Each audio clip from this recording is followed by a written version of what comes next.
Thank you Lord, bless you Lord. Okay दोस्तों, जय मसीह। आप सभी का प्रभु यीशु मसीह के नाम में 5वें दिन फिर से बहुत बहुत स्वागत है।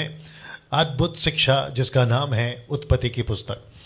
दोस्तों, मैं यकीन जानता हूं कि पिछला दिन यानी कि यस्टरडे आपने अद्भुत रीति से बहुत सारी बातों को सीखा है, और जिसके चलते मुझे काफ़ी कॉल्स आज आए हैं, और मैं समझता हूं कि परमेश्वर अपने वचन के द्वारा आप सभी से बात कर रहा है। या ओके नाउ दोस्तों, आवाज़ ठीक है मेरे हिसाब से, आपके हिसाब से मैं नहीं जानता। आज थोड़ा सा मैं लेट आया हूं, और वो वजह यह है कि कुछ टेक्निकल चीज़ें ठीक करते करते थोड़ा कुछ 2-3 मिनट लेट होता है, और मैं समझता हूं कि अभी हम बिल्कुल सेट हैं। और आपके बीच में जो है आज की जो स्टडी है, 5वें दिन की स्टडी आपके बीच में देने जा रहा हूँ। मैं आपको अभी से बता देता हूँ, अद्भुत अद्भुत प्रकाशन, अद्भुत अद्भुत जो बातें हैं आपके बीच में वचन 8 से आपको मिलने जा रही हैं। मैंने कल वचन 7 बताया था, आज वचन 8 आपके बीच में मैं रखने जा रहा हूँ ना। साथ ही साथ मैं समझता हूँ कि मसीह मंथन बैठक जो टेलीग्राम ऐप है, जिसको मैं लगातार फर्स्ट डे से लेकर लास्ट डे तक भी बोलता रहूँगा कि आप सभी मसीह मंथन बैठक के ग्रुप के साथ जुड़े। मैं आप सभी को रिक्वेस्ट करता हूं, आप लोग बड़ी तादाद में इस ग्रुप के साथ जुड़े। जी दोस्तों, और उसकी वजह यह है कि मसीह मंथन बैठक पूरे भारत में नहीं बल्कि पूरी दुनिया में बड़े अद्भुत रीति से काम करने जाएगा और जा रहा है। और जो ये संडे अभी आएगा 3 दिन के बाद, मैं बहुत बड़ी खुलासा या बहुत अच्छी न्यूज़ आप सभी को देने पर हूँ संडे के दिन। सो उसकी प्लानिंग अभी चल रही है, उसके ऊपर हम काम कर रहे हैं। तो मैं चाहता हूँ कि आप लोग बिल्कुल संडे को आप लोग जो हैं तैयार रहें। जी दोस्तों, ना साथ ही साथ जो नंबर आपको कॉल करने हैं मसीह मंथन ग्रुप में जुड़ने के लिए, वो नंबर ये है पीछे आपके स्क्रीन के ऊपर, आप इसकी स्क्रीनशॉट ले लीजिएगा। दूसरा नंबर है ये जी। तो टोटल 6 नंबर आपको दिए गए हैं, और ये 6 नंबर पर आपको जो है कॉल करना है, और जिसके चलते जो है आपको इस ग्रुप से मसीह मंथन जो बैठक ग्रुप है वर्ल्ड वाइड, जिसको MMB वर्ल्ड ग्रुप भी कहते हैं, आप लोग इसमें जुड़ सकते हैं।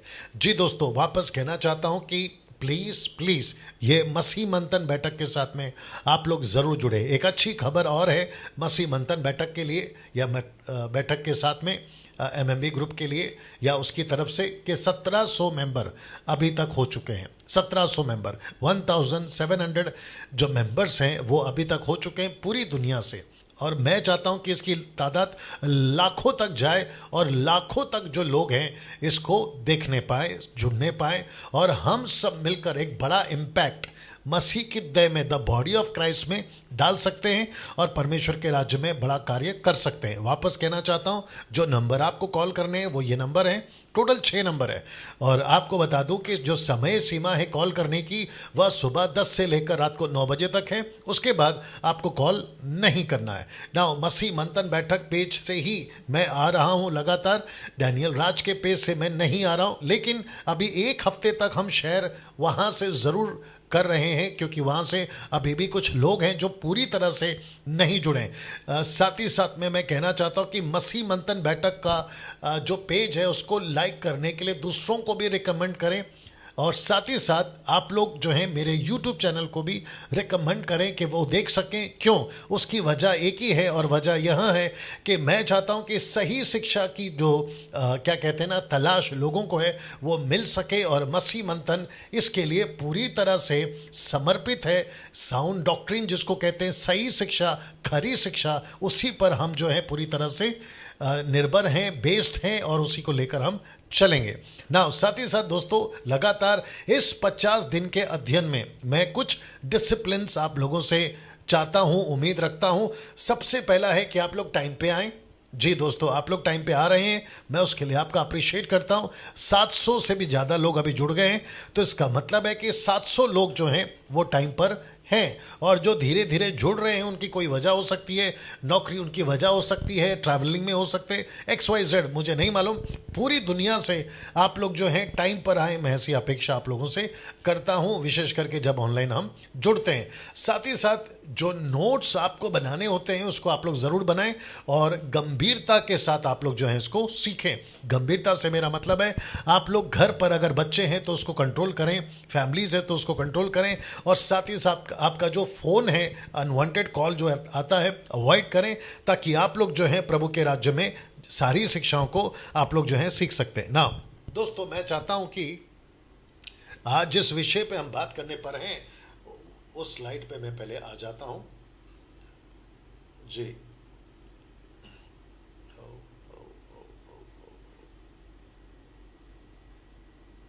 जी जी दोस्तों, ओके, आई थिंक कल अधिकार, ओके, सब कुछ बात कर चुका हूं मैं कल। नाउ मैं समझता हूं कि जी इस नंबर पर आपको कॉल करना है।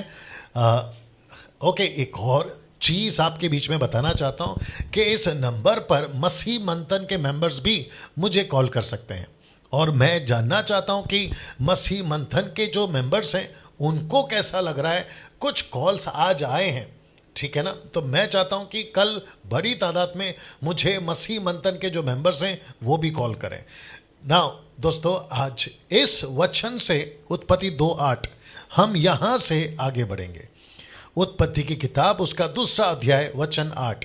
मैं वापस कहता हूं कि आज सिर्फ और सिर्फ एक ही वचन पर बात करूंगा, और वो है वचन 8। मैंने कल एक ही वचन पे बात किया था, वचन 7, और आज है वचन 8। आज वचन 8 में बहुत सारा मसाला है, बहुत कुछ सीखने लायक है, बहुत सारा आत्मिक भोजन आपको जो है इसमें मिलेगा। तो मैं समझता हूं कि आप सभी तैयार हैं, मैं भी तैयार हूं। 800 के आसपास में लोग जुड़ चुके हैं, और मैं रिक्वेस्ट करता हूं कि शेयर करते जाइए, शेयर पार्टी करते जाइए, दूसरों को इनवाइट करिए। अगर कोई नहीं आए, आप जिसको जानते हैं उनको कॉल बैक करिए या कॉल करिए और उनको जुड़ने के लिए याद कराइए। चलिए दोस्तों, मैं समझता हूं कि अब यहां से आज की जो स्टडी है मैं उसको स्टार्ट करने पर हूं। ठीक 8:10 मैं समझता हो गए, इज दैट राइट? 8:10। जी दोस्तों, मैं जी तो 10 मिनट का जो क्या कहते हैं, मैंने इसको शुरू किया है। 10 मिनट से मैं बात कर रहा हूँ, इसको फ्लाइट मोड पे नहीं डाला आपने। ओके, अभी देख लो, देखो वापस कोई कॉल कर रहा है, देख लीजिए, है ना। चलिए, दूसरे फ़ोन पे जो मेरा आईडी है डैनियल राज, उससे मैं कनेक्ट कर रहा हूँ। और नहीं, कट करिए जी। अगर कोई व्हाट्सअप कॉल कर रहा है तो मैं रिक्वेस्ट करता हूँ कि वो ना करें। ओके, अभी ये स्टार्ट हो गया। चलिए दोस्तों, यहाँ से अभी हम स्टार्ट करेंगे। सब कुछ ठीक है? चलिए, मैं फिर पूछूंगा, क्या आप लोग तैयार हैं? अगर आप लोग तैयार हैं तो मैं यहां से आगे बढ़ना चाहूंगा। 870 लोग जुड़ चुके हैं, और YouTube के जितने भी मेंबर्स हैं, YouTube के जितने भी सब्सक्राइबर्स हैं, मैं आपको भी कहना चाहता हूं कि सर आपका भी स्वागत है। आप जिस किसी भी देश, जिस किसी भी कंट्री से देख रहे हैं, मैं आप सभी का तहे दिल से स्वागत करता हूं। आइए शुरू करते हैं आज के इस स्टडी को। मैं वापस याद दिला दूं कि प्रार्थना के साथ ही हम आते हैं, हमारी जो टीम है, और मैं साथ ही साथ यकीन जानता हूं कि आप भी प्रार्थना के साथ जो है प्रभु की उपस्थिति में वचन को सीखने के लिए आते हैं। चलिए दोस्तों, उत्पत्ति 2:8 आपके बीच में रखने जा रहा हूं। वचन को पहले पढ़ते हैं और फिर आगे बात करेंगे।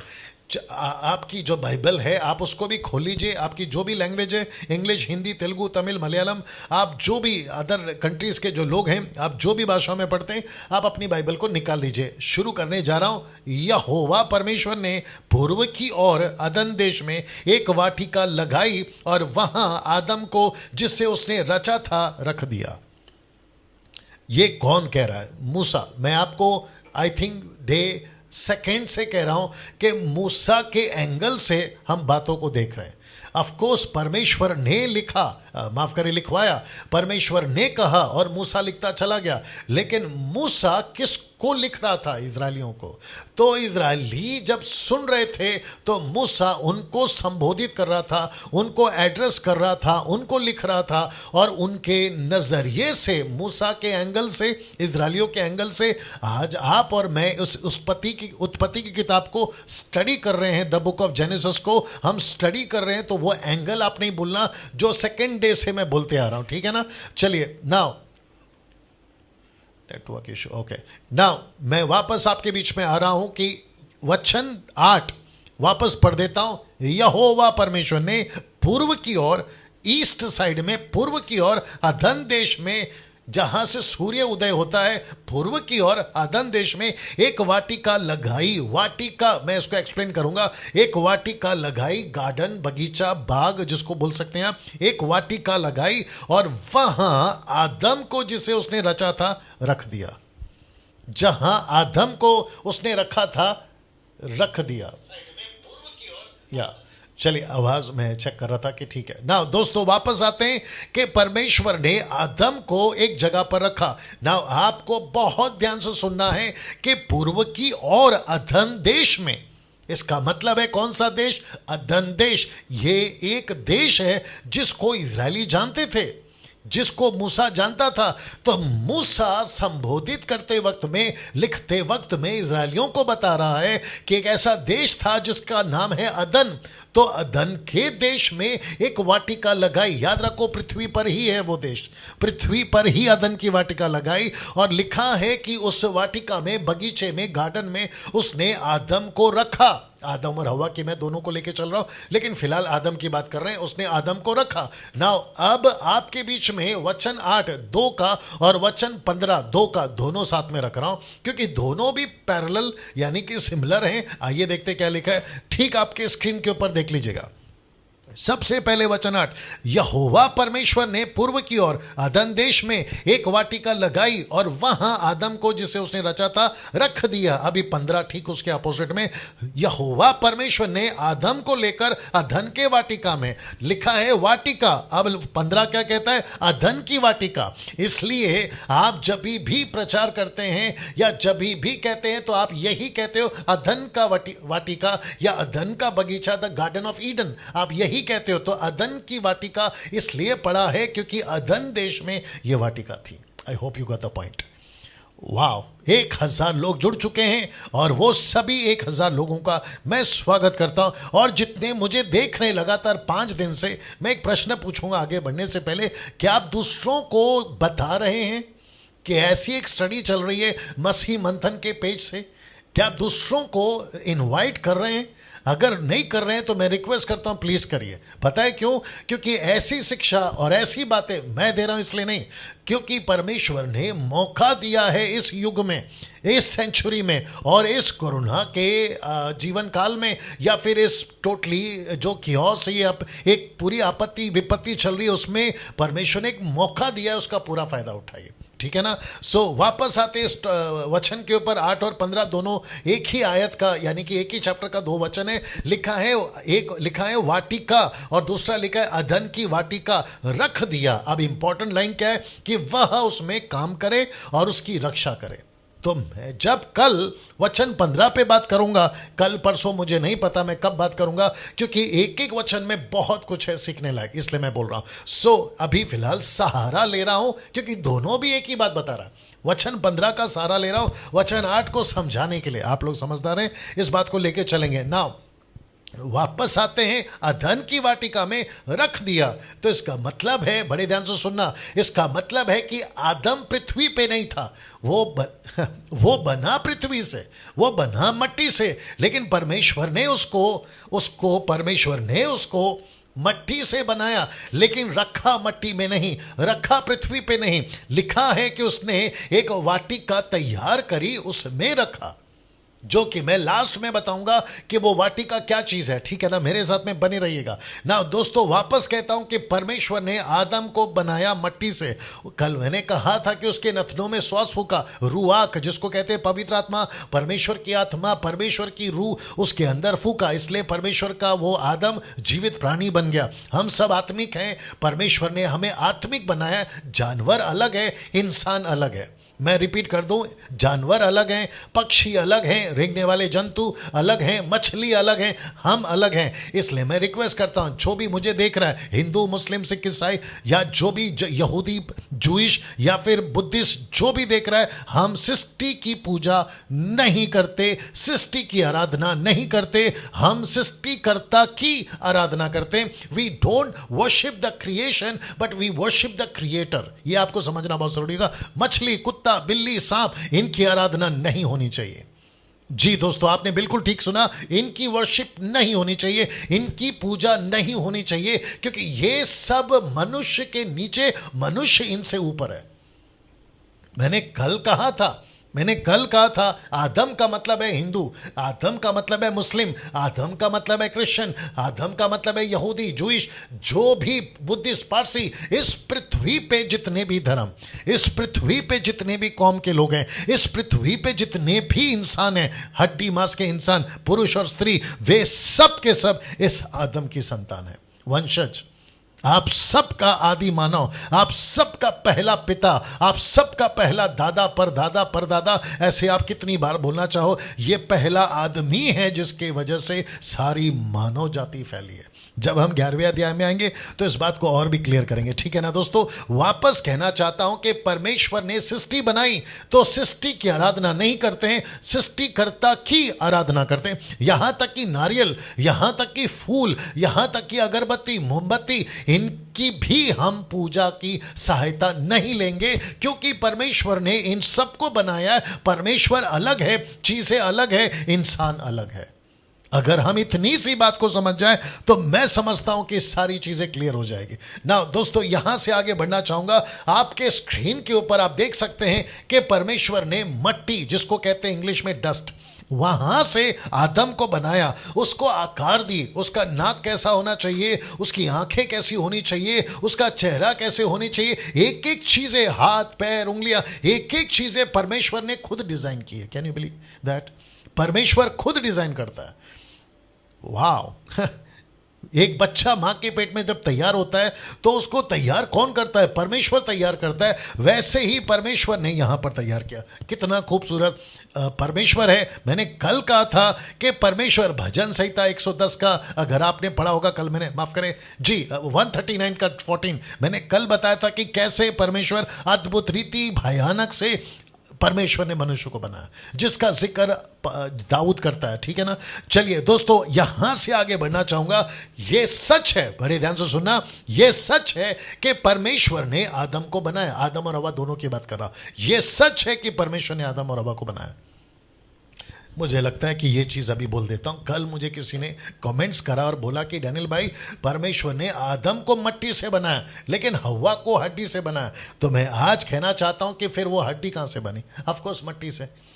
हाँ, मैंने कल कहा था कि दोनों को जो यूज़ किया है ना, एसेंस, वस्तु एक ही है, धातु एक ही है, डीएनए एक ही है। परमेश्वर ने आदम में फूका, इसका मतलब है आप में भी वही फूका। आप तो नहीं थे वहां पर, तो फिर इसका मतलब है जो कुछ आदम के साथ हुआ है आपके साथ हुआ है, जो कुछ आदम के साथ हुआ है वो हव्वा के साथ हुआ है। यह सच है कि परमेश्वर ने पसली निकाला, लेकिन वो पसली थी किसकी? आदम की। तो आदम की पसली कैसे बनी? मिट्टी से। तो हव्वा कैसे बनी? मिट्टी से। कॉमन सेंस इस बात को समझिएगा, ठीक है ना। सो अब प्रश्न उठता है कि परमेश्वर ने आदम को बनाया, यह बात तो कंफर्म है। इसके पहले कोई मनुष्य नहीं था। मैं इसको कल भी बोला हूं, आज भी बड़े स्ट्रांगली बोलना चाहता हूं कि परमेश्वर ने इसके पहले कोई मनुष्य नहीं बनाया। और मैं इसलिए इतना स्ट्रांगली कह रहा हूं क्योंकि इसके ऊपर कोई डेटा, इसके ऊपर कोई स्क्रिप्चर, इसके ऊपर किसी प्रकार का कोई भी क्या कहते हैं ना, टिप्पणी या फिर कमेंट्स या फिर किसी प्रकार का मैसेज ना यीशु के मुंह से निकला, ना पतरस के, ना पौलुस के, ना यूहन्ना के, ना अब्राहम, मूसा, किसी के मुंह से नहीं निकला। इसलिए यह बात साबित होती है कि यह पहला आदमी है इस प्लैनेट पर। यह पहला आदमी है जिसको परमेश्वर ने बनाया। अगर कोई कहता है आदम के पहले कोई मनुष्य है तो उसको पूछना होगा कि किस बेस पे, कौन सा स्क्रिप्चर, कौन सा वर्ड्स आप लेकर कह रहे हैं। अगर वो शो करता है, मैं 27 साल से बाइबल को पढ़ रहा हूं, मुझे तो अभी तक नहीं मिला और ना ही मिलेगा। जब है ही नहीं तो मिलेगा कहां से, ठीक है ना। वापस आते हैं कि परमेश्वर ने आदम को बनाया, लेकिन अब प्रश्न उठता है, देख लीजिए आपके स्क्रीन के ऊपर, एक मकसद के साथ वाटिका में रखा गया था। मैं कुछ सेकंड इसको रख रहा हूं। 1200 लोग जुड़ गए हैं, आप सभी का स्वागत है जी दोस्तों। लेकिन मुझे ये आंकड़ा मैं समझता 15-2000 तक लोग जाना चाहिए। और ये सब को करने में आपको मदद करनी है। आप जितना शेयर करोगे, आप जितना दूसरों को बताओगे, आप जितना लोगों को पब्लिसिटी करोगे, उतने लोग जो हैं जुड़ेंगे और सही शिक्षाओं को लोग सुनने पाएंगे। वापस आते हैं कि आदम को परमेश्वर ने वाटिका में रखा, लेकिन क्यों? एक मकसद के साथ। वो मकसद क्या है आपके बीच में रखने जा रहा हूं। तो वाटिका में जो मकसद था वो था काम और रक्षा। देख लीजिए, अंडरलाइन किया हुआ है। मैं वापस आता हूं, एक है काम और दूसरा है रक्षा। वाटिका में काम करेगा आदम और वाटिका की रक्षा करेगा आदम। वाह मैं कुछ सेकंड इसको भी रख रहा हूं, थोड़ा सा डाइजेस्ट कर लीजिए, थोड़ा सा इस बात को समझिए। हम एक ऐसी पुस्तक की अध्ययन कर रहे हैं जो बाइबल का पहला पुस्तक है, जिसमें से हम बहुत कुछ सीख सकते हैं। वापस आते हैं जो मैं यहां से शुरू किया था। एक वाटिका लगाई और फिर दूसरा वंदरा कहता है वचन 15, अदन की वाटिका में रख दिया। क्यों? क्योंकि वो उसमें काम करे और उसकी रक्षा करे। और मैं यही बता रहा हूं कि परमेश्वर ने आदम को बनाया, फिर बनाते ही उसने एक वाटिका बनाई और वाटिका में इस आदम को लेके जाके रखा। और रखा क्यों? मकसद है उसमें काम करे और उसकी रक्षा करे। जी दोस्तों, वो उसमें काम करे और उसकी रक्षा करे। अब आप कौन हैं मुझे नहीं मालूम। आप कैथलिक हैं मुझे नहीं पता, बैप्टिस्ट हैं मुझे नहीं पता, आप Pentecostal, charismatic, Orthodox, Lutheran, Brethren मुझे नहीं मालूम, आप किस डिनोमिनेशन के मुझे नहीं पता। लेकिन अगर आप कहते हो कि मैं यीशु को फॉलो करता हूं, आपको परमेश्वर ने, आदम को परमेश्वर ने सृष्टि किया काम करने के लिए, और दूसरा कहता है रक्षा करने के लिए। क्या आप इस बात को जानते थे? और इसी को मैं कनेक्ट करूंगा 21st मॉडर्न चर्च के साथ। 21st जिसको कहते हैं आज की कलीसिया, मैं इसके साथ इसको कनेक्ट करूंगा। जी दोस्तों, नाउ अब प्रश्न उठता है, बहुत ध्यान से सुनेगा। अब प्रश्न उठता है आपके स्क्रीन के ऊपर, शैतान वाटिका में कहां से आया?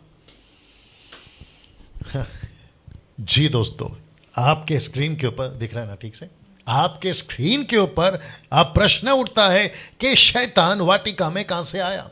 अब आप कहोगे डैनियल भाई, आप कैसे कह सकते हो कि शैतान वाटिका में था? जिस वाटिका को परमेश्वर ने बनाया, वापस जाता हूं पीछे, जिस वाटिका को परमेश्वर ने बनाया, जिस वाटिका में परमेश्वर ने आदम को रखा, उस वाटिका के अंदर उसको रखा ताकि वो काम करे, उसकी रक्षा करे। अब यहां पर मकसद ये था कि वो काम करे और रक्षा करे। तो प्रश्न उठता है कि शैतान वाटिका में कहां से आया? जी दोस्तों, अब आप बोलोगे डैनियल भाई क्या आपके पास कोई वचन है कि शैतान वाटिका में था? जी दोस्तों, है मेरे पास में। The book of Ezekiel chapter 28 verse 13, Ezekiel की पुस्तक 28 का 13, क्या लिखा देखे? तू शैतान, ब्रैकेट में देख लीजिएगा। मैं इसको हिब्रू में पढ़ चुका हूं, सारी स्टडी कर चुका हूं, और उसके बाद आपके बीच में लिखा है कि तू, ब्रैकेट में मैंने शैतान डाला है, लिखा है कि तू, ब्रैकेट में शैतान, परमेश्वर की एदन नाम बारी में था। See that? जी दोस्तों, मैं रिपीट करता हूं कि तू परमेश्वर के एदन नाम बारी में था। शैतान वाटिका में घुसा कैसे? नीचे क्वेश्चन मार्क, ये मैंने लिखा है। मैं आप सभी को पूछ रहा हूं कि इस बगीचे में जिसको परमेश्वर ने बनाया, शैतान घुसा कैसे? अब आपको जोर का झटका धीरे से देते हैं और आपको यह पता चलेगा कि आदम को जिस मकसद के साथ रखा गया था उसमें वो क्या हुआ। तो प्रश्न उठता है कि अदन के वाटिका में शैतान था। वचन क्या कहता है? आपके बिल्कुल ठीक सामने। मैंने आपको फर्स्ट डे बोला था कि डैनियल राज जो भी वचन का प्रचार करेगा, जो भी टॉपिक पे बात करेगा, या जो भी स्टेटमेंट देगा, मैं उसका स्क्रिप्चर आपके साथ में रखूंगा, या फिर जिसको कहते हैं कि वचन के आधार पर मैं बात करूंगा। और यहां पर हेजेकियल कहता है कि तू शैतान परमेश्वर के एदेन नाम बारी में था। एदेन, अदन एदेन के नाम बारी में था। बारी समझते हैं आप? वाटिका में था तू। तो प्रश्न उठता है कि शैतान वाटिका में घुसा कैसे? अब इसको देखिएगा, कहीं आदम वाटिका की रक्षा करने में फेल तो नहीं हुआ था? Question mark. जी दोस्तों, वो कहीं फेल तो नहीं हो गया। अब आप कहोगे कि डैनियल भाई, लूसीफर का और आदम का क्या कनेक्शन है? आप शायद फिर भूल गए, आपको याद दिला देता हूं। यहां बिल्कुल स्पष्ट लिखा है कि परमेश्वर ने आदम को रखा ही वाटिका में ताकि वो वाटिका की रक्षा करे। See that? रक्षा करे। तो इसका मतलब है कि आदम अगर रक्षा कर रहा है तो लूसीफर अंदर नहीं घुस सकता, और अगर लूसीफर अंदर घुस रहा है तो इसका मतलब है कि आदम रक्षा नहीं कर रहा है। और जिसके लिए मैं मजबूर हो गया ये डालने में या लिखने में कि कहीं आदम फेल तो नहीं हो गया। या 1300 people are watching right now, 1300 लोग देख रहे हैं। मैं आप सभी का स्वागत करता हूं। मैं फिर कहता हूं, कहीं आदम वाटिका की रक्षा करने में फेल तो नहीं हो गया। अब मैं आपको सीधे ले चलता हूं एक ऐसे जगह पे जहां पर पौलुस कुछ कह रहा है। दूसरा कुरिन्थियों 11:3 लिखता है, परंतु मैं डरता हूं। कौन कह रहा है? पौलुस कह रहा है। वो कहता है मैं डरता हूं कि जैसे सांप ने, ब्रैकेट में शैतान, जैसे सांप ने अपनी चतुराई से हवा को बहकाया। तो इसका मतलब है कि सांप, लूसीफर, शैतान हवा को बहका रहा है। तो मेरा प्रश्न है, आदम साहब कहां पर है? आदम कहां है? इसलिए तो मैंने लिखा कहीं आदम फेल तो नहीं हो गया। आप समझ रहे हैं इस बात को? तो इसका मतलब है कि परमेश्वर ने आदम को बनाया था मट्टी से, उसमें अपना श्वास फूका, उसको कहा कि मैं तुझे एक वाटिका में रखता हूं। आपको पता है, जब मैं ये स्टडी दे रहा हूं और जो सुबह से मैं स्लाइड्स को तैयार कर रहा हूं, मेरे दिमाग में एक पिक्चर बन रहा है। मैं आपके साथ उसको शेयर करना चाहता हूं। पिक्चर ये बन रहा है कि परमेश्वर इसके पहले कि आदम और उसकी औलादों को, या आदम या उसके पीढ़ी को, आदम या उसके वंशज को जो पूरी दुनिया में फैलाना चाह रहा था, उसके लिए परमेश्वर ने एक ट्रायल रखा था कि अदन का बगीचा देता हूं, दुनिया तो दूंगा, लेकिन तुझे एक अदन का बगीचा देखता हूं कि तू यहां पास होता है कि नहीं। वाओ, सी दैट, तू यहां पास होता है कि नहीं। अगर तू बगीचा संभाल सका तो पूरी दुनिया संभाल पाएगा। और आपको पता है, फर्स्ट एडम, पहला आदम फेल हो गया। पहला आदम फेल हो गया। वो फेल हुआ, इसीलिए तो दूसरा आदम आया, यानी यीशु मसीह। और जितने अभी सुन रहे हैं, मुझे नहीं पता कौन कौन सुन रहा है, विथ रिस्पेक्ट, आदर के साथ, मेरे उस हिंदू भाई से, मेरे उस मुस्लिम भाई से मैं कहना चाहता हूं, आपको तकलीफ है ना कि यीशु मसीह ही क्यों इस पृथ्वी पर उद्धारकर्ता बनकर आया। मैं आपको बता दूं कि आपको तकलीफ नहीं होनी चाहिए अगर आप इस कॉन्सेप्ट को समझ जाओ, क्योंकि पहला मनुष्य फेल हुआ, इसलिए यीशु को जो परमेश्वर था उसको मनुष्य बनकर आना पड़ा। फिलिप्पी की किताब उसका 2 अध्याय वचन 5, 6, 7, 8 अगर आप पढ़ोगे, और पहला तिमोथी 3:16 जो कि कहता है, निकालो आपके बाइबल में निकाल लीजिए। अरे बाप रे, आपको तो माइक की जरूरत है, फिर माइक सेट करना पड़ेगा। It's okay. वापस से कहना चाहता हूं, किसी को तकलीफ नहीं होनी चाहिए, मेरे हिंदू को भाई को, मेरे मुस्लिम भाई को, या किसी भी इस पृथ्वी पे जो प्लेनेट पे रहते हैं। पहला आदम फेल हुआ, इसलिए परमेश्वर ने ऐसी खूबसूरत योजना बनाई कि जो पहला आदम फेल हुआ है, मैं उसी के जगह पे एक रिप्लेसमेंट लेकर आऊं। रिप्लेसमेंट का हिंदी शब्द नहीं मिल रहा है, एक उसका जगह जो ले सके, उसकी प्रतिनिधि, रिप्लेसमेंट का शब्द ढूंढो जल्दी से। एक ऐसा व्यक्ति जो उसकी जगह ले सके, आई थिंक ये भी ठीक है, जो उसकी जगह ले सके, और वो था यीशु। अभी कुछ मेरे मुस्लिम भाई कहते हैं कि यीशु मसीह परमेश्वर नहीं हो सकता, वो इंसान है, उसको हम खुदा नहीं कह सकते, उसको हम परमेश्वर गॉड ऑलमाइटी नहीं कह सकते। अब उनको कौन समझाए कि वो परमेश्वर ही था जो इंसान बनकर आया, क्योंकि पहला इंसान फेल हो गया। और इसी बात को मैं आपके बीच में कनेक्ट कर रहा हूं कि पौलुस कहता है, मुझे डर है जैसे सांप ने, यानी कि शैतान ने अपनी चतुराई से हवा को हवा को बहकाया। जी, उसने हवा को बहकाया। अब प्रश्न उठता है, क्योंकि मुझे वक्त का भी ख्याल रखना है, प्रश्न उठता है कि जब यह सब हो रहा था तो आदम कहां था? इसलिए तो लिखा है ना कि आदम फेल हो गया। इसलिए तो लिखा है, कहीं आदम फेल तो नहीं हो गया। और अगर वो फेल नहीं हुआ होता, वो रक्षा कर रहा होता अदन की वाटिका की, जहां परमेश्वर ने उसको दिया। पूरी दुनिया दूंगा आदम, लेकिन कम से कम बगीचा तो बचा ले। मैं तुझे पूरी पृथ्वी पर फैलाऊंगा आदम, लेकिन कम से कम छोटा सा बगीचा तो बचा ले। मैं तुझे पूरी दुनिया पर राज करने दूंगा, लेकिन कम से कम बगीचे पे तो राज कर ले, जो अधिकार मैंने तुझे दिया है। इस बात को जब मैं आपके बीच में ये स्टडी दे रहा हूं, तो मेरे दिमाग में ये पिक्चर बन रहा है कि अगर आदम उस वक्त में पास हो गया होता, अगर उस वक्त में वो पास हो गया होता, अगर वो फेल नहीं हुआ होता, आज स्टोरी ही अलग होती।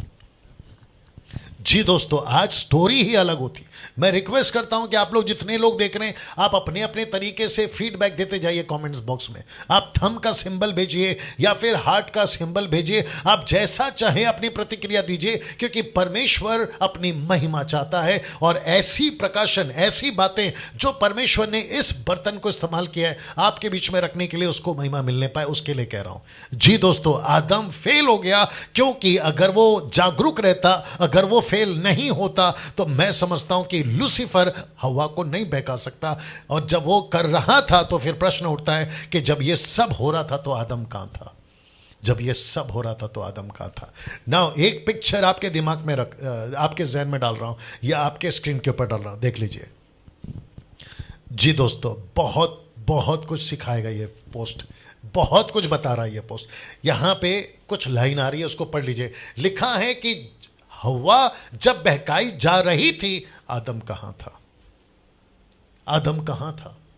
जब हव्वा बहकाई जा रही थी, आदम कहां था? मैं आपको बताऊं, आदम रोक सकता था लूसीफर को अंदर आने से। क्यों? आप कहोगे कि डैनियल भाई कैसे? मैं आपका कॉन्सेप्ट अभी क्लियर कर देता हूं। अगर आपको दुविधा है, मैं उसको अभी क्लियर कर देता हूं। जरा ये पोस्ट को देख लीजिएगा। लिखा है कि आदम को परमेश्वर ने मिट्टी से बनाया, लेकिन यह भी लिखा है कि उसको अधिकार, काम और रक्षा, ये 3 बातों के साथ वाटिका में रखा। तो इसका मतलब है कि अदन की वाटिका का सुप्रीम, अदन की वाटिका का हेड, अदन की वाटिका का बॉस कौन है? आदम और हव्वा। या आदम ये बोल सकता था ना कि लूसीफर ये मेरा इलाका है, लूसीफर ये मेरा क्षेत्र है, लूसीफर तो यहां नहीं आ सकता। अच्छा चलो, अगर आता भी है तो ये व्यक्ति उसको डांट नहीं सकता, निकाल नहीं सकता। पास्टर डैनियल कैसे? क्योंकि लिखा है ना, आप देख लीजिए, अधिकार दिया है उसको हर चीज पर अधिकार है। आई थिंक आप लोगों को फिर से दिखाना पड़ेगा।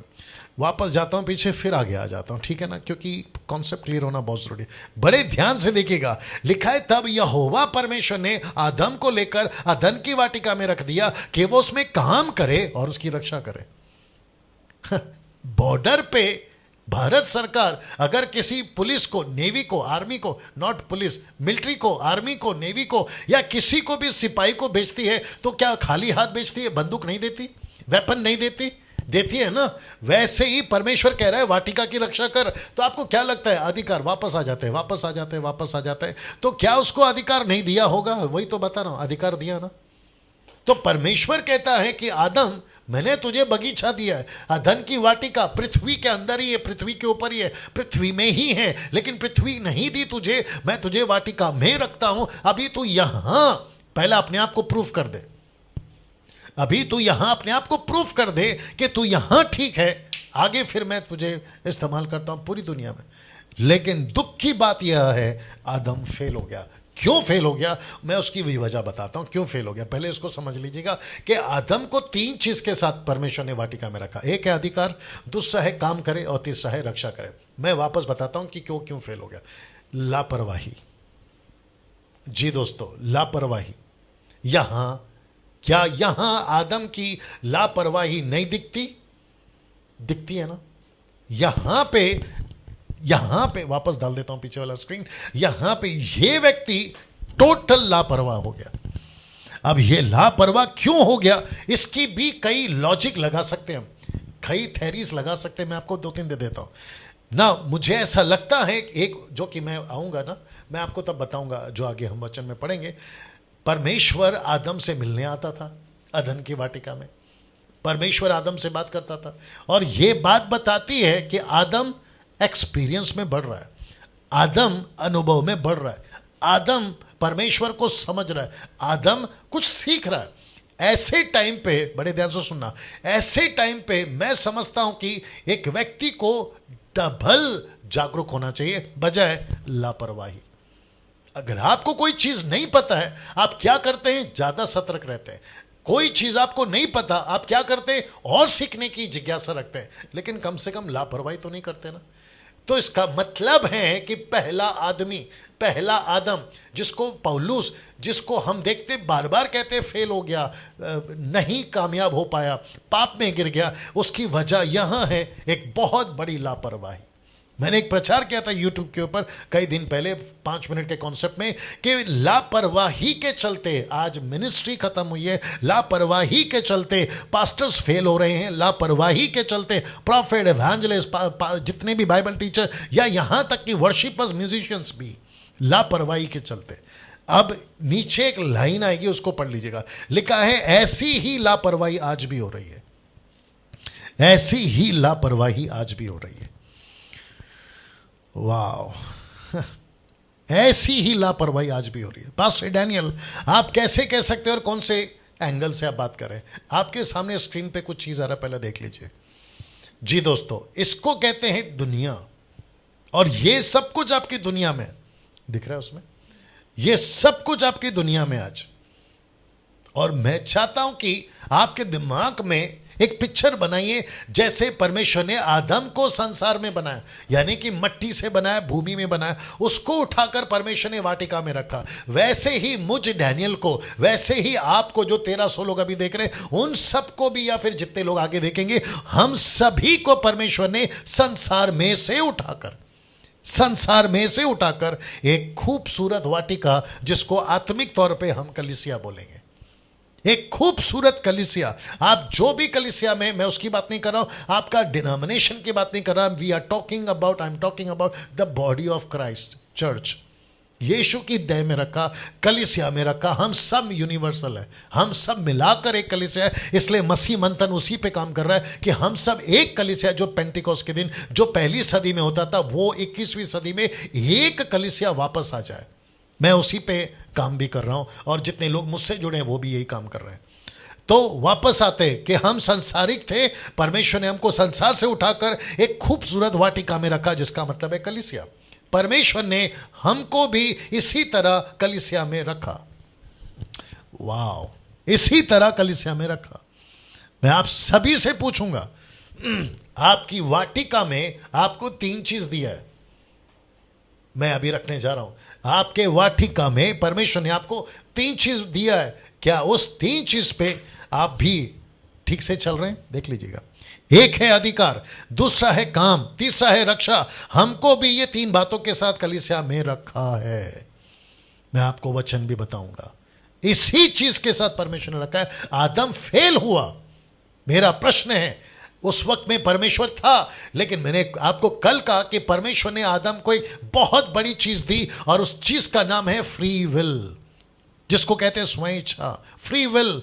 आज भी यीशु है, लेकिन यीशु मसीह आपको रोबोट नहीं बना रहा है, आपको कठपुतली नहीं बना रहा है, पॉपेट नहीं बना रहा है, बल्कि उसने भी आपको और मुझे फ्री विल दिया। उसने रखा चर्च में है, हमारे हाथों में उसने बाइबल भी पकड़ा दी, और उसने कहा कि लो मेरा वचन को पढ़ो। उसके बावजूद उसने कहा कि मैंने तुमको फ्री विल दी है। तो आदम फेल हुआ, मेरा प्रश्न है आपका क्या?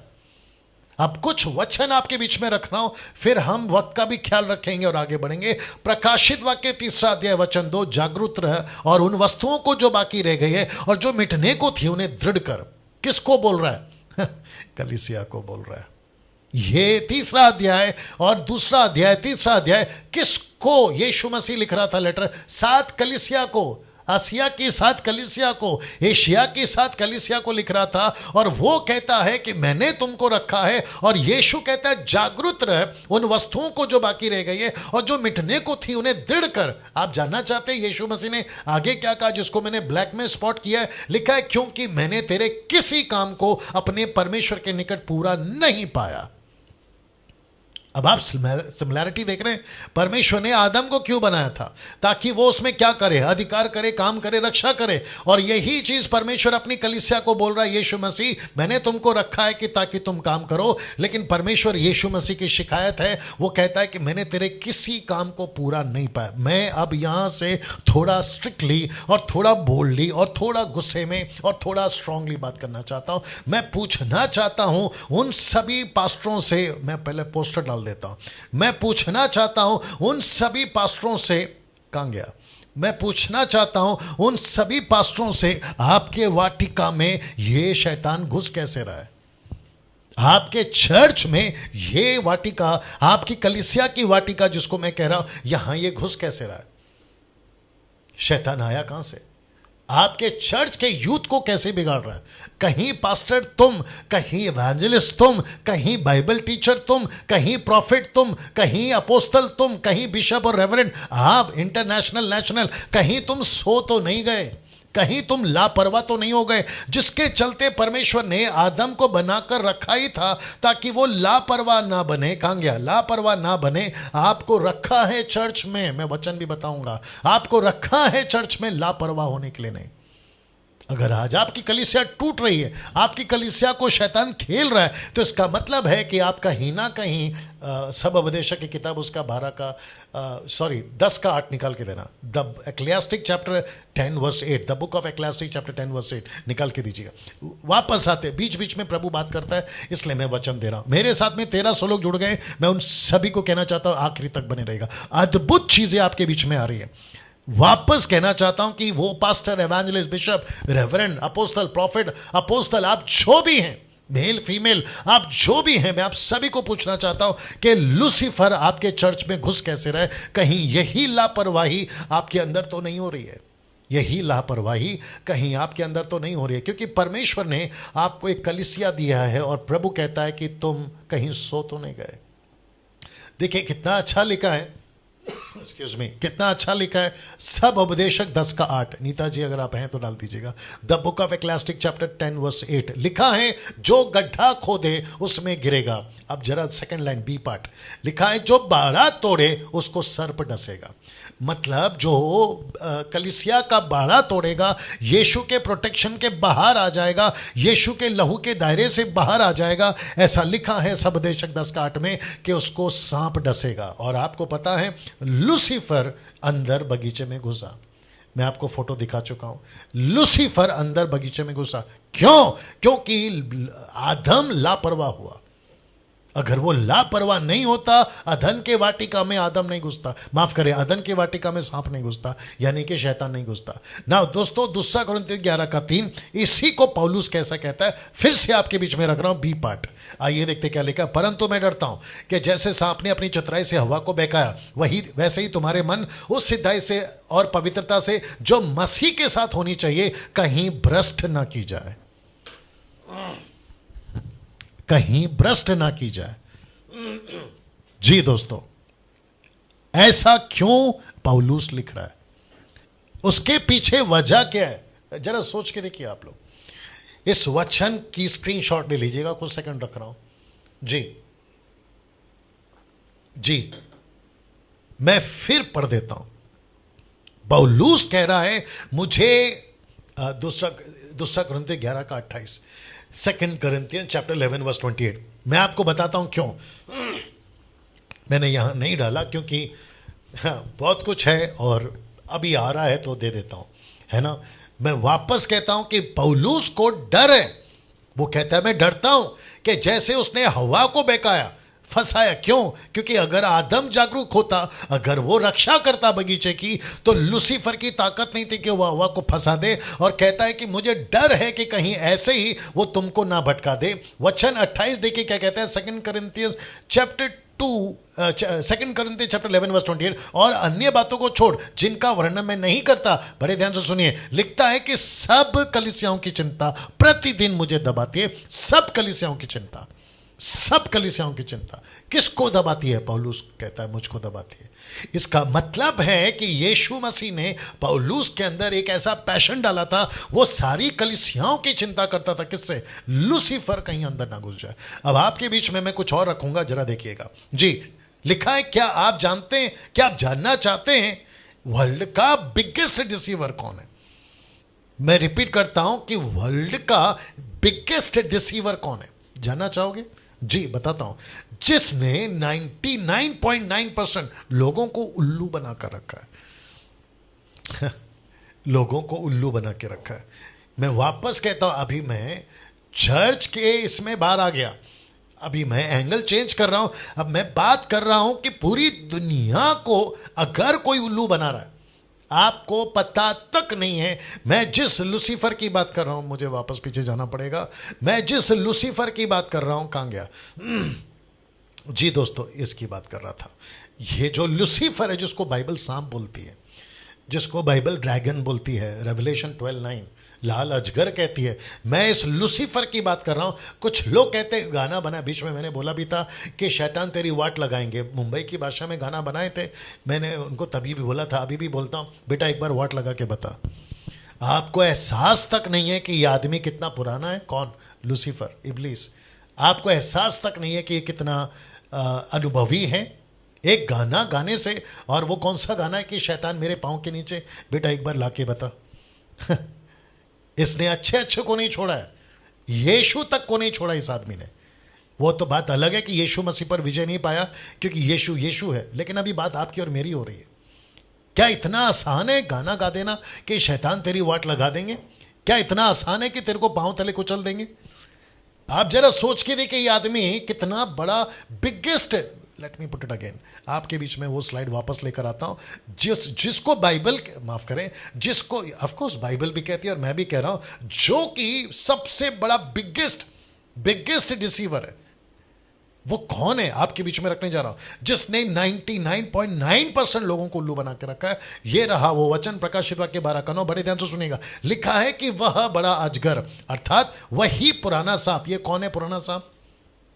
जब ये लिख रहे थे ना यूहन्ना जी 1st सेंचुरी में, वहां से 4000 साल पीछे। आज जब मैं बात कर रहा हूं तो 6000 साल पीछे। ये कहता है ये वही पुराना सांप है। जरा देखिएगा, जो इब्लीस और शैतान कहलाता है। अब जरा लाइन देखिए, सारे संसार का बरबाने वाला। सारे संसार का बरबाने वाला। अब मैं चाहता हूं कि एक चीज आपके बीच में रखूं, और वो ये आपको पता है लूसीफर क्या करता है? एक रात में भगवान पैदा कर सकता है। ये एक रात में, आपको इशारा मिल गया होगा, और पूरी दुनिया को इसने उल्लू बना कर रखा हुआ। एक रात में भगवान पैदा कर सकता है। मैं आपको वापस बता दूं, किसी भी रिलीजन में चले जाओ, किसी भी कौम में चले जाओ और जांच के देखिए, आपको पता चलेगा ये वो व्यक्ति है जिसने एक रात में भगवान पैदा कर दिया। ऐसे कुछ लोग हैं, ऐसे कुछ लोग आज भी हैं। आप 4 रास्ते पे पत्थर लेके जाके रख दो, उस पत्थर की पूजा करना शुरू हो जाएगी, उस पत्थर की पूजा। ऐसा है ये आदमी। और इसमें कौन फंसे पता है? अच्छे अच्छे पढ़े लिखे, जो खुद को साइंटिस्ट कहते हैं, खुद को डॉक्टर कहते हैं, खुद को इंजीनियर कहते हैं, खुद को टाटा बिरला अंबानी टाइप कहते हैं, लंदन का प्रिंस भी तक कहते हैं। ऐसे लोग तक आपको पत्थर के आगे झुकते हुए मिल जाएंगे। ये इसकी चालाकी है। तो मैं वापस आपको बीच में वो स्लाइड लेकर आ जाता हूं जो कि अभी आपके बीच में रखा था। द बिगेस्ट डिसीवर, वर्ल्ड का सबसे बड़ा बिगेस्ट डिसीवर ये लूसीफर है। बिगेस्ट डिसीवर ये लूसीफर है। सारी दुनिया को इसने उल्लू बना के रखा, और इसमें अच्छे अच्छे फंस गए साहब, इसमें अच्छे अच्छे फंस गए। जब आप मुझे सुन रहे हैं, अभी मुझे नहीं पता कि आप कौन कौन मुझे सुन रहे हैं। एक बार सोच के देखिए, आप किसको भगवान कह रहे हैं आज? एक बार सोच के देखिए, वो पत्ता है, वो पत्थर है, वो लकड़ी है, वो मोमबत्ती है, वो अगरबत्ती है, वो फूल है, वो कागज है, वो प्लास्टिक है, वो माला है, वो रोसरी है। आप किसको कह रहे हो कि ये भगवान है? कहीं इस व्यक्ति ने, आप जो भी है, 4 पीढ़ी 10 पीढ़ी 4000 साल की पीढ़ी, कुछ लोग कहते हैं कि भाई हम तो नहीं छोड़ेंगे। बोला क्यों? हमारे पूर्वजों से चल रहा है। तो पूर्वजों से तो ये काम कर रहा है ना, आपके पूर्वजों से चल रहा है, तो ये पूर्वजों से उल्लू बना रहा है ना सर। अच्छा पास्टर डैनियल, आप ये बातें क्यों बोल रहे हैं? मैं कहां बोल रहा हूं, ये तो वचन बोल रहा है। ये देखिए ना, ये तो वचन बोल रहा है। जिस परमेश्वर ने सृष्टि को बनाया, जिस परमेश्वर ने पूरी दुनिया को बनाया, वो परमेश्वर चीजों की आराधना करने को नहीं कहा। मैंने आई थिंक फर्स्ट डे या सेकंड डे आपके बीच में बोल दिया था।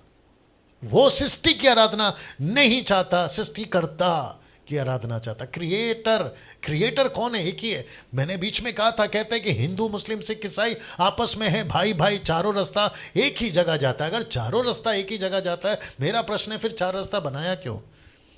इतना कॉम्प्लिकेटेड क्यों? बच्चे को खिलौना देते हो तो कहते हो कि सरल वाला दो, बच्चे की पढ़ाई होती है तो कहते हैं कि आसानी वाला सवाल पूछो। आप जब कोई चीज खरीदते हैं, उसकी जो डिवाइस होती है आपको नहीं समझ में आती, तो साथ में कैटलॉग आता है। वो चाहे मशीन हो, मोबाइल हो, टीवी हो, फ्रिज हो, साथ में कैटलॉग आता है। तो फिर ये इतनी बड़ी जिंदगी की बात है, इसका कैटलॉग किधर है भाई? बिना कैटलॉग के मशीन कैसे बना दिया आपने? ऐसा बहुत कुछ बोल सकता हूं, वक्त को ध्यान में रख रहा हूं। बहुत कुछ बोल सकता हूं। ये ऐसा व्यक्ति है जिसने एक रात में ये भगवान पैदा कर सकता।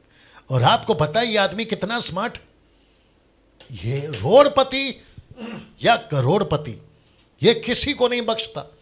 मैं रिपीट करता हूं, रोड़पति या करोड़पति, ये किसी को नहीं बख्शता। ये सबको उल्लू बना सकता है। और इसके झांसे में अच्छे अच्छे, और आज की तारीख में, और मैं समझता हूं कि यहां से 2 डेकेड्स के बाद, यानी कि 20 साल के बाद, मुझे नहीं पता कि आज जो मैं प्रचार कर रहा हूं उसकी भी प्रचार करने की छूट 20 साल के बाद पता नहीं किस तरह का माहौल होगा। आपको पता है इसने क्या किया है? ऐसा माहौल बना दिया है अरब कंट्री में, मिडल ईस्ट में। आपको पता है बाइबल रखना तो दूर, आप बाइबल की बात तक नहीं कर सकते। ये आदमी ने ऐसा कर दिया। इसका मतलब है सुसमाचार सुनाओगे खत्म कर देंगे। दूसरा कुरिन्थियों 5 का 4 का 4 निकालिए। 2 Corinthians 4:4, नीताजी जल्दी से डाल दीजिएगा। 2 Corinthians 4:4। जी दोस्तों, ये व्यक्ति यीशु मसीह के सुसमाचार से कितनी नफरत करता है मैं आपको अभी बताऊं। ये देखिए क्या लिखता है पता है? और उन अविश्वासियों के लिए जिनकी बुद्धि को इस संसार के ईश्वर ने अंधी कर दी। इसमें दिखेगा पूरा सीधा सीधा दिख रहा है क्या? दिख रहा है ना? इस ईश्वर ने, किस ईश्वर ने? संसार के ईश्वर ने अविश्वासियों को अंधी कर दी। क्यों? ताकि मसीह जो परमेश्वर का प्रतिरूप है उसके तेजोमय सुसमाचार का प्रकाश उन पर ना चमके, ग्लोरियस गॉस्पल लोगों तक ना पहुंचे। Can you believe this? ये ऐसा आदमी है। और ऐसा आदमी जिसने पहले आदम को नहीं छोड़ा, तो फिर आप और मैं क्या चीज है जरा सोच के देखिए। इसलिए यीशु ने क्या कहा पता है?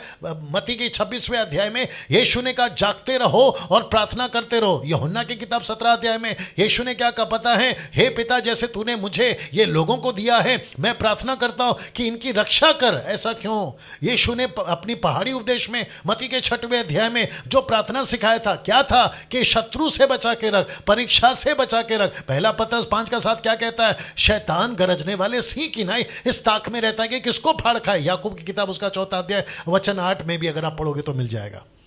ये सारी चीजें क्या बताती हैं? कि ये व्यक्ति जो है आपके चर्च में घुस रहा है, आपके चर्च को तहस नहस कर रहा है। मैं पूछना चाहूंगा पास्टर तुम क्या कर रहे हो? एवेंजलिस्ट तुम क्या कर रहे हो? आपका चर्च में वो वचन मेरे को पास में मैंने डाला है, नहीं डाला है, जल्दी से निकाला। प्रेरितों की किताब उसका 20 का 27 निकाला, 20 का 27 आई थिंक मैंने नहीं डाला। जी दोस्तों बड़े ध्यान से सुनिएगा, वो वचन पता नहीं कैसे चूक गया, लेकिन मैं भी पढ़वा देता हूं। एक्ट्स चैप्टर 20 वर्स 27, बड़े ध्यान से सुनिएगा। जी जी जी, the book of Act chapter 20 verse 27। एक काम करते हैं डायरेक्ट वहीं पर आ जाते हैं। ओके, मिल गया। वचन 29 से पढ़ रहा हूं। मैं जानता हूं कि मेरे जाने के बाद भाड़ने वाले भेड़िए तुम में आएंगे, जो झुंड को ना छोड़ेंगे। तुम्हारे बीच में से भी ऐसे ऐसे मनुष्य उठेंगे जो चेलों को अपने पीछे खींच लेने को टेढ़ी मेढ़ी बातें कहेंगे। इसलिए जागते रहो, स्मरण करो कि मैंने 3 वर्ष तक रात दिन आंसू बहा बहा कर हर एक को चेतावनी देना ना छोड़ा। अब मैं तुम्हारे चिंता उन्नति करता हूं। ओके, एक सेकंड, और एक दे रहा हूं, और एक। हाँ, वचन 28, इसलिए अपनी और अपने झुंड की चौकसी करो जिसमें पवित्र आत्मा ने तुम्हें अध्यक्ष ठहराया। क्या लिखा है वचन 28 में? अपने झुंड की चौकसी करो। वाह, अपने झुंड की चौकसी करो। दोस्तों कैसा लग रहा है? मुझे प्लीज टाइप करके बताएं, मुझे प्लीज टाइप करके बताएं। मैं एक्ट चैप्टर 20 वर्स 28 डाल देना नीता जी। मैं फिर पूछूंगा, ये ऐसा व्यक्ति है जिसने आदम को फेल किया, ये ऐसा व्यक्ति है। तो इसका मतलब है अधन की वाटिका में इसको रखने का मकसद क्या था? काम करे। दूसरा क्या था? उसको रक्षा करे। तो मैं पूछूंगा आज की कलीसिया में, आज जो आप कलीसिया चला रहे हैं, बहुत सारी चीजें मसीह मंथन वाले अगर मुझे सुन रहे हैं, यही मकसद है कि हम दाऊद को तैयार कर रहे हैं। क्योंकि बहुत सारे गोलियत इसने तैयार करके मसीह मार्केट में छोड़ के रखा है। मसीह मार्केट से आप लोग समझ गए होंगे। जी दोस्तों, नाउ अब मुझे वक्त का भी ध्यान रखना है। लिखा है कि पूर्व की ओर अदन देश में यह एक देश था जिसको मूसा जानता था, इजरायली भी जानते थे।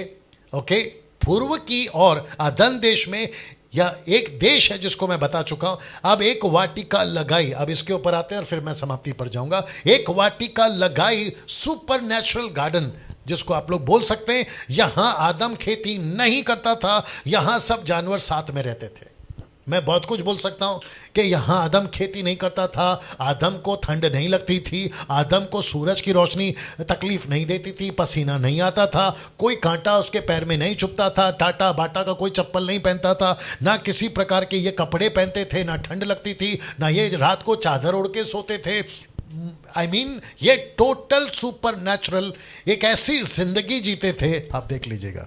सुपर नेचुरल एक ऐसी जिंदगी जीते थे ये लोग जहां पे फल इनको मिल जाता था खाने के लिए, क्योंकि परमेश्वर ने खुद लगाया था। इनको किसी चीज की कोई तकलीफ नहीं थी। इनको परमेश्वर ने सिर्फ इतना कहा था कि पृथ्वी अधन की वाटिका में रखते वक्त में फैल जाओ, अधिकार रखो, रक्षा करो, काम करो। ये सारी चीजें मैं आदम और हवा को दोनों को काउंट करूंगा, लेकिन जब हम कल बात करेंगे और आगे भी बात करेंगे तब आदम कैसे बनी उसका डिटेल है। लेकिन यहां पे परमेश्वर दोनों को एक ही कैटेगरी में देख रहा है और ये प्रोसेस स्टार्ट हो चुका था। बस डिटेल में हवा कैसे बनी उसका जिक्र आ गया। तो इसका मतलब यह नहीं कि यहां हवा नहीं है, यह तो मूसा लिख रहा है। मैं आपको पहले दिन से बता रहा हूं, मूसा के एंगल से हम देख रहे हैं, इस बात को आपको समझना होगा। तो इसका मतलब है, अब आप पूछोगे कि डैनियल भाई, आज भी मुझे कुछ लोगों ने पूछा, डैनियल भाई आज ये वाटिका कहां है? आप पूछ सकते हैं आज ये वाटिका कहां है, और कुछ लोग शायद जानना भी चाहते हैं। बहुत सारे जो अलग लोग हैं जो मसीह को नहीं जानते वे भी जानना चाहते हैं ये आज वाटिका कहां है। तो आप जानना चाहते हैं ये वाटिका कहां है, और इसका जवाब क्या है? देखिए आपके स्क्रीन के ऊपर, नहीं पता। इसका एक ही जवाब है, नहीं पता जी। मैं आपको बताऊंगा कि क्यों नहीं पता, मैं वो भी दे देता हूं। साथ ही साथ उस नदी, माफ करें, उस वाटिका को सींचने के लिए एक नदी निकलती थी, एक नदी आती थी और 4 धाराओं में बह जाती थी। अब आप पूछोगे कि ये नदी कहां है, वो 4 धारा कहां है? इसका भी जवाब है कि नहीं पता। नहीं पता। तो लेकिन फिलहाल हमको इतना पता है कि परमेश्वर ने आदम और हवा को रखा, लेकिन ऐसे बगीचे में रखा जहां आदम और हवा को किसी प्रकार की कोई तकलीफ उठाने की जरूरत नहीं है। और मुझे मत्ती की किताब उसका 6 का 36, मैथ्यू 6:36, सॉरी मैथ्यू 6:33, मत्ती 6:33 निकाल के दीजिए। ये बात क्या बताती है पता है? मैथ्यू 6:33, मत्ती की किताब उसका 6 का 33 कहां है? हाँ, इसलिए पहले परमेश्वर के राज्य उसके धर्म की खोज करो तो ये सब वस्तुएं भी तुम्हें मिल जाएगी। मैं वापस कहना चाहता हूं, बड़े ध्यान से सुनिएगा, 50 दिन लगातार, जिसमें से 5 दिन चले गए, अभी 45 दिन बाकी है, कल से स्टार्ट हो जाएगा। आपके बीच में प्रति रात 8 बजे से 9 बजे तक आता रहूंगा, बहुत सारी बातें करता रहूंगा। लेकिन अगर मुझे आप कहोगे कि डैनियल भाई प्रार्थना कर दो मेरा बिजनेस चल पड़े, नहीं करूंगा। प्रार्थना कर दो मुझे गाड़ी मिल जाए, नहीं करूंगा। प्रार्थना कर दो मुझे वीजा मिल जाए, नहीं करूंगा। प्रार्थना कर दो मेरा घर बन जाए, नहीं करूंगा। क्यों? क्योंकि अभी मैंने वचन पढ़ा जो कि कहता है पहले उसके राज्य की खोज करो, परमेश्वर खुद आपको हर चीज दे देगा। मत्ती 6 का 32 निकालना, मैथ्यू 6:32, देखो क्या लिखा है। वापस आते हैं, परमेश्वर ने अदन की वाटिका में रखा, जिसका मतलब है परमेश्वर ने उसकी सारी जरूरत को पूरा कर दिया। अब इसको देखिए, क्योंकि अन्य जाति इन सब वस्तुओं की खोज में रहते हैं, पर तुम्हारा स्वर्गीय पिता जानता है कि तुम्हें इन सब वस्तुओं की आवश्यकता है। आपका परमेश्वर पिता जानता है। जितने लोग अभी देख रहे हैं, मैं सबको कहना चाहता हूं, आप अनीता है, सुनीता है, कविता है, मुझे नहीं मालूम, अनिल है, सुनील है, राकेश है, मुकेश है, नहीं मालूम, आप अनवर है, सलीम है, आप क्या है मुझे नहीं मालूम, लेकिन आप सभी को कहना चाहता हूं, आप पीटर है, गोंसाल्विस है, माइकल है, मुझे नहीं मालूम, आप सभी को कहना चाहता हूं कि परमेश्वर आपकी जरूरत को पूरा करना जानता है, लेकिन वो चाहता है कि पहले आप उसकी मर्जी, उसकी इच्छा और उसके राज्य की खोज करें। यह है मसीहत, यह है कॉन्सेप्ट। आज मुझे एक भाई का फोन आया था, उसने कहा कि पास्टर डैनियल, हमारे गांव के पास्टर जो चर्च चलाते वो ऐसा प्रचार करते कि आपको 10 रुपए की बोतल 20 रुपए में खरीदनी है तेल की, आप लेकर जाओ, प्रार्थना करो, आपको बच्चा हो जाएगा, आपका जो कैंसर ठीक हो जाएगा, आपको किडनी का प्रॉब्लम है, और जब नहीं होता तो वो अविश्वासी बन जाते हैं, संसारिक बन जाते हैं। ये मैसेज नहीं देने को बोला बाइबल में। परमेश्वर ने मैसेज क्या देने को बोला है पता है? उसने कहा कि सुसमाचार प्रचार करो कि स्वर्ग का राज्य निकट आ गया और मन फेराओ, ये प्रचार करने बोला है। आजकल हम क्या बेच रहे हैं? तेल, पानी, रुमाल, कपड़ा। नमक घड़ी, ये सारी चीजें बेच रहे हैं, जिसको परमेश्वर ने नहीं कहा करने के लिए। सुसमाचार प्रचार करो, परमेश्वर आपकी हर जरूरत को जानता है ना। मुझे क्योंकि समाप्ति पर भी जाना है, 9 बज चुके हैं। अब वापस कहता हूं, आज ये वाटिका कहां है? जवाब है नहीं पता। साथ ही साथ ये नदी कहां है? 4 धाराओं में जो बहती थी, जवाब है नहीं पता। क्यों पास्टर डैनियल, क्यों नहीं पता? अब इसका एक ही जवाब है, इसको कहते हैं एक मार दो टुकड़ा। आपको याद होगा जो कि मैं बताऊंगा 7वां 8वां 9वें अध्याय में जब आएंगे, ऐसा कुछ हुआ था। पूरी पृथ्वी पर एक ऐसा पानी का बाढ़ आया था या फ्लड आया था, जिसके चलते सब कुछ खत्म हो गया था। अगर आप मुझे पूछोगे ये बगीचा कहां है, मैं आपको क्या जवाब दूंगा?